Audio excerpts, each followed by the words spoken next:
This is perfect endings. Apparently this video is good. Let's watch it. Cosmic Collisions is an old 1.9 level that I think about quite regularly, and I think part of the reason for this is the way it ends. The level itself is a very fun romp, with the central focus on its visual effects, while the gameplay takes more of a backseat, spread a little more thinly than usual, plenty of breathing room between jumps, allowing you to properly take in the spectacle and atmosphere of the level. It's a style of gameplay that isn't super common because it's more suited to long levels, and even then, most XL levels don't play like this. It's why the ending of Cosmic Collision stands out to me though, because despite being nearly 3 minutes long, it still feels too short by the time you're done with it. Yakine, the level's creator, even says in their video description that it was meant to be longer, but they literally just ran out of editor space. And that's what I want to discuss today. What the right length for a level is, and how to end it in a way that's satisfying and memorable. A strong conclusion to your level does a lot to cap off the player's experience, after all. Ideally, you want to leave a strong impression on the player as they experience the last few moments they're playing your level, because it's likely the moment they will remember most. That makes sense. I mean,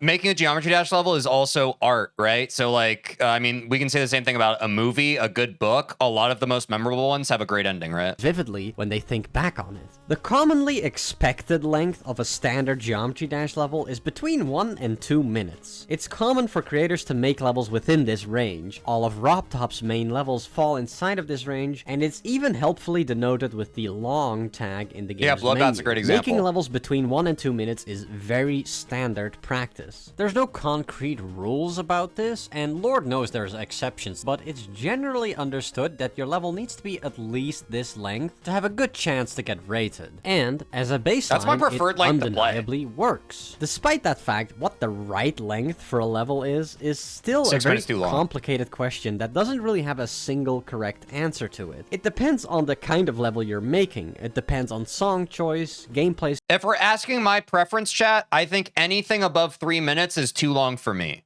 But you're allowed to have a different opinion. Style and the overall mood and theming of the level. As I mentioned before, Cosmic Collisions feels too short despite being yeah, like 250 is right about my limit, I think. 3 minutes long, but there are levels that are 1/6 that length that feel just right. I think a good baseline example in this discussion is Effort, because it's very easy to see the problems with the way this level ends. As far as I'm concerned, the problem isn't really the song choice or the style of gameplay or anything. So you won't play Future Funk? I'm not saying, like, I will never say never to some of, like, the most infamous levels and, like, notorious levels. Like, I definitely want to play, like, some of people's favorite levels at some point.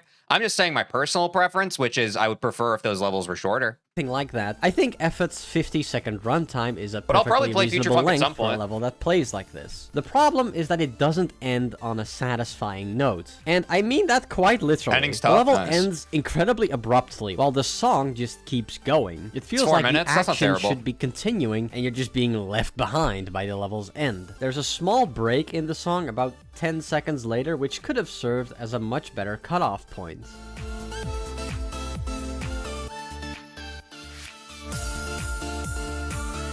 Just to point out the obvious here, but Summer Breeze is such a beautiful song. Anyway, I think this is pretty intuitive, and most creators seem to try their best to end their levels at an appropriate break in the song. Sometimes that does result in people ending the level right when the drop of the song is about to hit, which admittedly can work as a celebratory send-off, but often results in the same awkwardness as Effort. That's kind of hard, bro.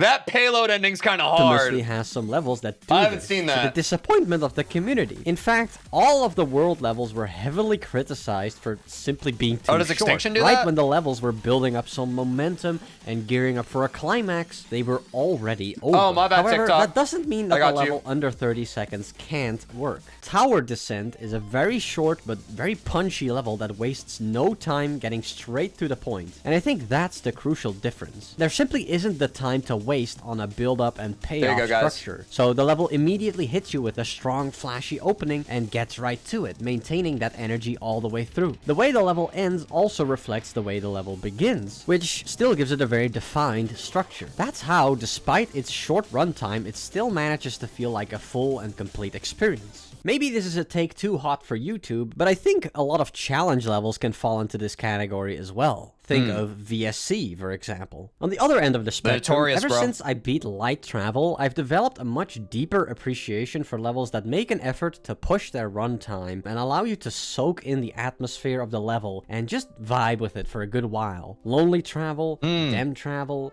Light Travel, but also levels that don't have travel in their name, like Well Rested, City Fade, and... That's honestly the main argument I've heard towards, like, the longer levels, is that, like, when levels are longer, it's more about vibe and the experience, which is fair, because, like, obviously it's the same thing as, like, a movie. Like, over the course of seeing a movie in theaters, you're eventually able to be swept away into it and to kind of get lost. And it's hard to develop atmosphere over the course of just a minute or two. It's easier to fall into the atmosphere of something over the course of a longer period of time. Future Funk really excel at this. I've never heard really anyone make that argument, but it makes sense. Levels like this have the opportunity to create truly magical, slow-burning build-ups and incredible payoffs that are irreplicable in levels of standard length. Getting far in such a level just hits different in a way I truly love from the bottom of my heart. Speaking of Future Funk, by the way that level ends is kind of controversial, isn't it? So much so that it was even nerfed at some point. It isn't all that uncommon for creators to pull a stunt like this, though, to put one final little jump at the very end of the level that's so tricky and easy to mess up that it haunts the entire level. Whether that's a final triple, or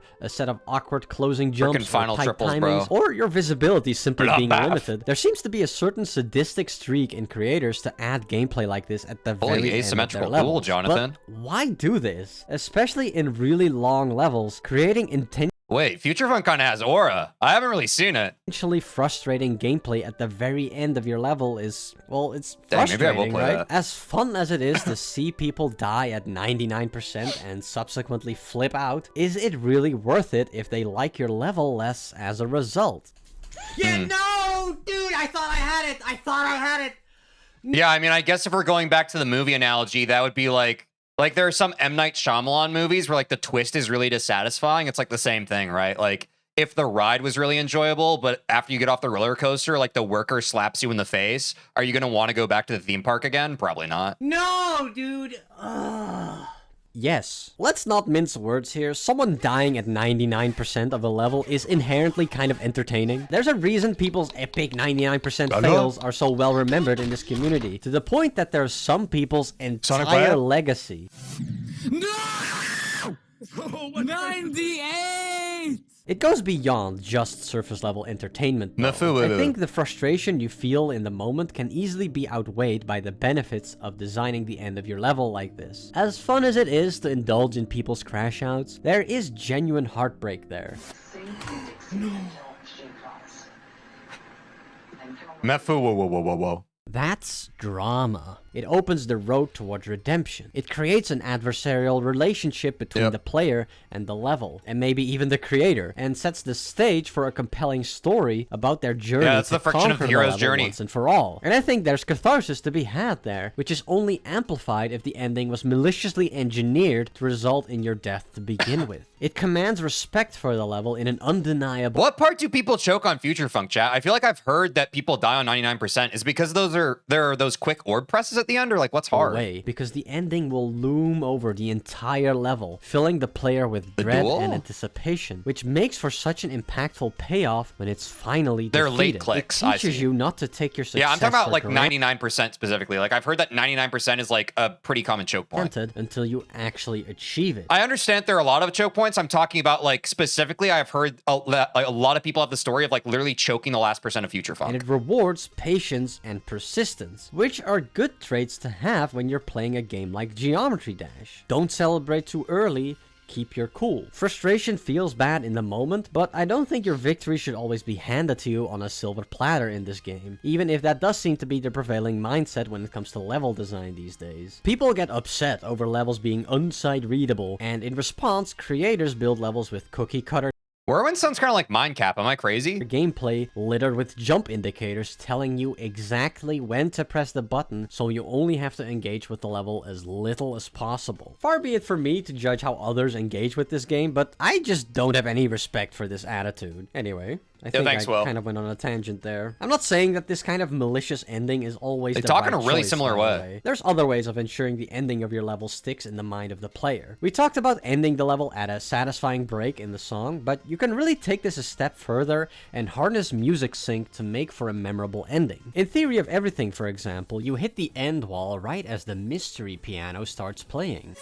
to make for a very definitive and impactful finale. Mission 01 by The Devon takes it a step further by syncing the descending tone of the song with this downward ramp. Then, when it ramps back up, it's synced with your icon flying towards the wall, culminating in a very satisfying ending.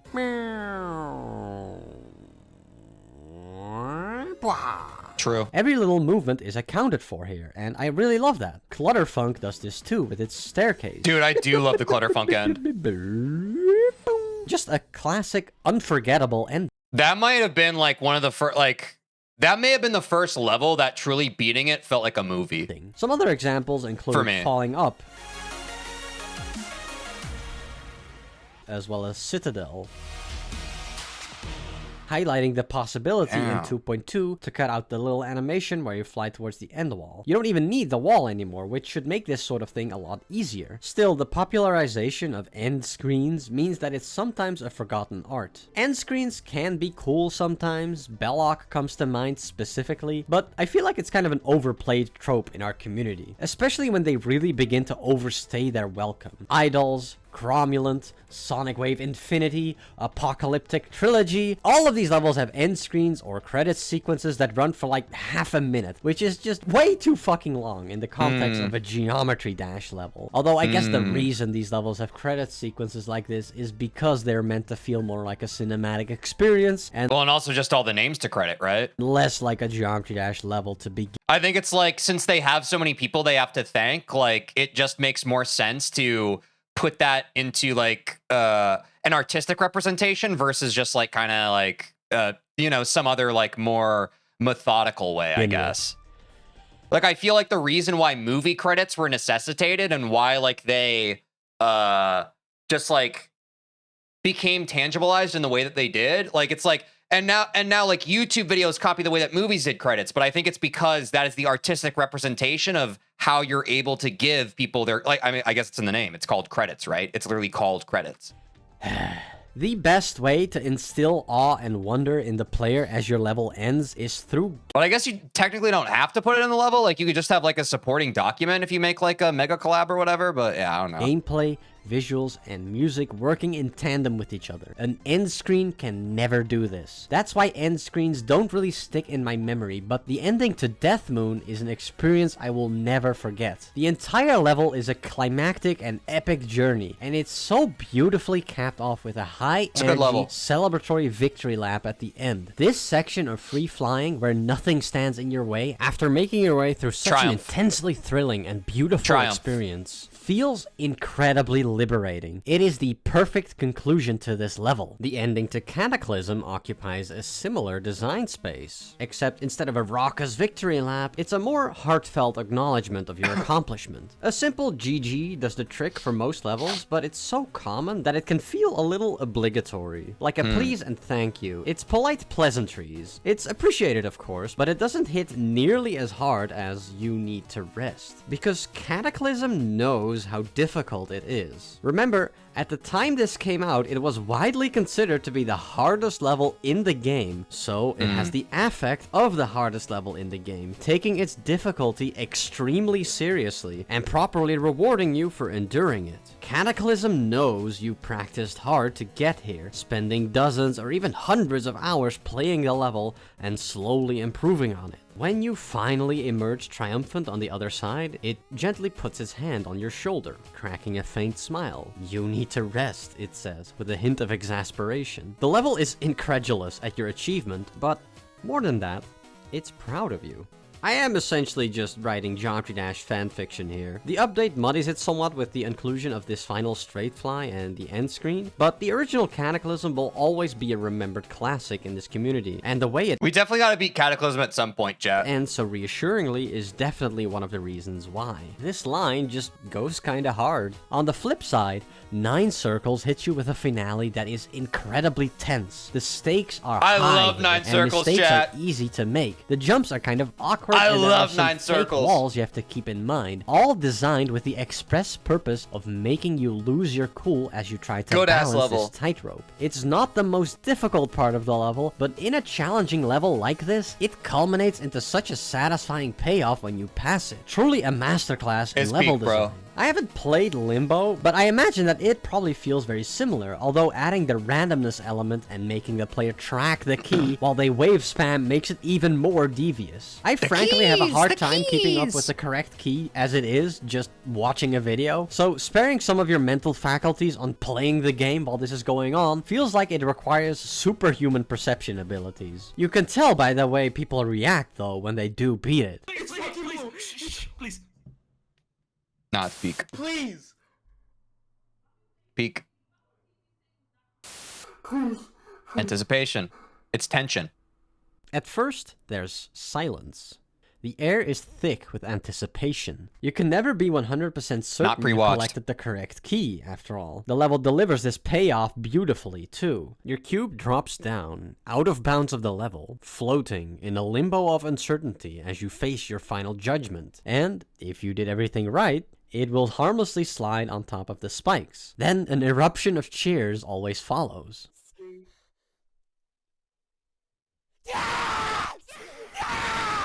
Lost the key. I'm gonna get 97. I lost the key. No. No. Oh! Oh my god! I guessed it! It's Guessing purple. the key's It's gotta be aura. fucking purple. Oh my god, I'm gonna shit myself. There's a reason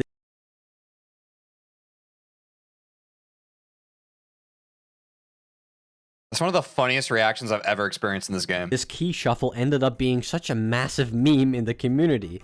This is genuinely a fantastically executed ending sequence. In a way, it's the evolved version of the ending to A Bizarre Phantasm. I used to not really like this ending, but funnily enough, a Crazy Man 50 video sparked new appreciation for this part in me. For those unaware, I'm not talking about Kermal. Crazy Man 50 is a parody channel that uploads altered version of Geometry Dash levels, like the Silver Gunner of Geometry Dash. Anyway, the reason I used to not like this part was because of my vendetta against memory gameplay, but I've since come to realize what Wait, it I is suck. exactly that bothers me didn't so much subscribe. about memory gameplay to begin with. Be sure to subscribe to Whirlwind. And that is the trial and error aspect. I do not enjoy making random guesses and bashing my head against the wall in order to make progress. I don't think it's fun, and I don't think it's rewarding. Neither Limbo nor A Bizarre Phantasm rely on trial and error for their endings, though. In both instances, you are given the proper combination up front and expected to remember it from there. I think once you've figured out the key combination in A Bizarre Phantasm and done it a few times, it'll probably stick in your mind pretty well, which does take some of the edge off this part. The lack of randomness kind of hurts it in retrospect. Limbo builds on it in an extremely compelling and nerve-wracking way. If you're not quite at the skill level to play Limbo though, hey, welcome to the club. The closest you'll probably get is Serpent's Wrath. By the way, cool drinking game for when you binge my channel. Take a shot every time I bring up Serpent's Wrath. The boss fight at the end uses randomized attack patterns that test your ability to adapt and your reaction speed, which are skills that Geometry Dash levels are usually unable to make use of.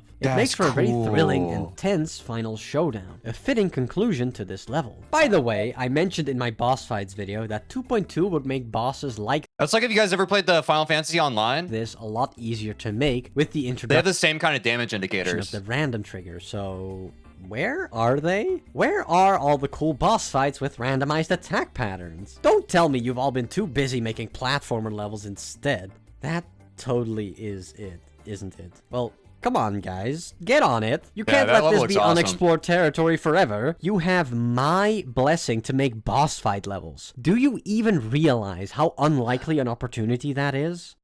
Anyway, In conclusion, when you're trying to determine when and how to end your level, you need to think about the mood of your level, the feelings you're aiming to instill in the player, and what a good way to resolve that journey is. For simpler levels, you can get away with relatively little effort and still make a strong impact, but if you're aiming higher, you might need to take some extra time to conceptualize your ending. Maybe this video can serve as a source of inspiration for you. And on that note, I think it's time for me to TeejVeen end this video. Before I go though, one more thing. It takes me a lot of time and effort to write and make these videos, and as much as I love making them, we still do be living in a society, so if you value my work, and I'm a menace to it, and really want to go the extra mile and support me, you can do so on Patreon. Link in the description, as always. Speaking of, special shoutouts to my grandpa demons on Patreon, Belfry Clock, Crone44, Bafer, Sir Lethbridge Stewart, and Ultra Team. I truly appreciate your support, and thanks for watching, everybody. See you later. Thank you for the video, Werwin. That was very good. Yo, chat, thanks for recommending this one. That was really cool. It was also cool to hear, like, since I've started playing this game, I've talked about how, like, I just like playing shorter levels because of my ADHD. Like, I just don't want to play levels that are too long. And I think, like, specifically, like, skill mechanics wise, it's more fun to have a bunch of, like, mechanically difficult stuff jam-packed in a level versus spread out. But it was really cool to hear his POV of, like, well, you know, longer levels can be more immersive. It's basically like it can give the player a different experience. And I hadn't really thought about it like that before. And I think that is the mark of a great creator when they're able to present a different opinion than the one you have and compel you to a new level of understanding. So W. Werwin, that's awesome. And speaking of perfect endings, guys, be sure to go to the description, join the TeejVeen Discord, go to the React to the Teej channel, drop videos you want me to react to there. Be sure to fire react to other videos other people have suggested. It's like upvoting. The more people upvote a video, the more I know that I should watch it. Do that. And in the meantime, take care of yourself. Have a lovely rest of your day, night, noon, wherever.